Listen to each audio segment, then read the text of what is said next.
Jeremy Sockman here today with a look at a movie that tells you almost all you need to know in the title alone. It's The Man Who Shot Liberty Valance, starring John Wayne and Jimmy Stewart. But if you were thinking a too descriptive title was all there was to this one, you'd be wrong. So let's take a look. Stuttering Jim plays Ransom Stoddard, geezer senator in town for a funeral. Why? Well, he's fixing to tell the newspapers all about it. His scoop takes the form of a flashback when he was a newly ordained lawyer on his way to Shinbone. Seems he got robbed and beaten up by a nasty customer who just so happened to be named Liberty Valance.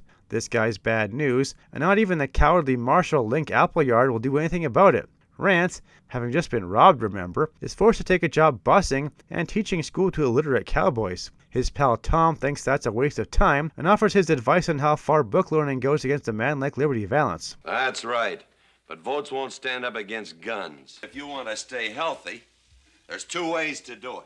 Either I buy a gun or get out of the territories. Pilgrim!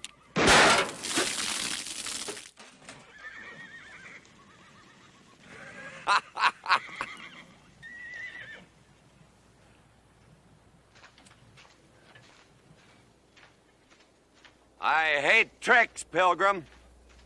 But that's what you're up against with Valance.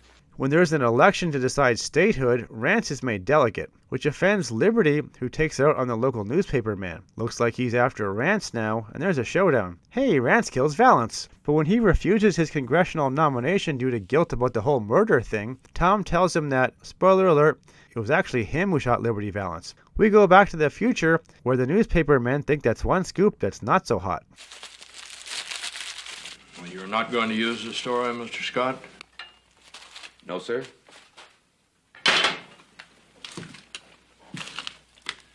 This is the West, sir. When the legend becomes fact, print the legend.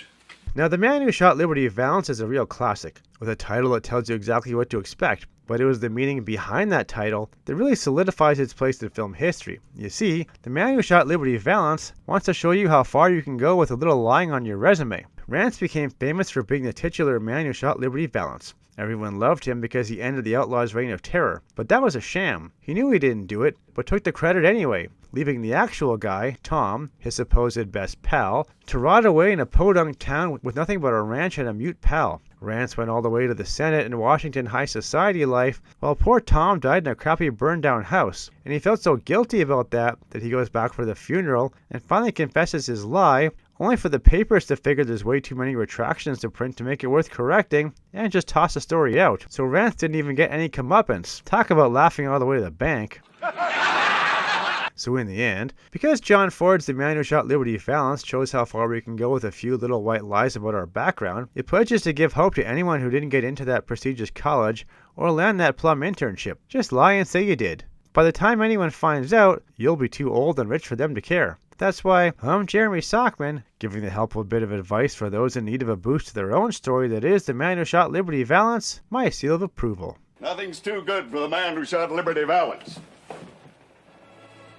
Many a man would face his gun, and many a man would fall.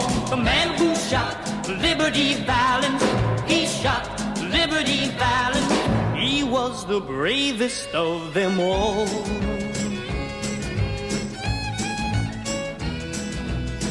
The love of a girl can make a man stay on when he should go. Stay on. Just trying to build a peaceful life where love is free to grow. But the point of a gun was the only law that liberty understood.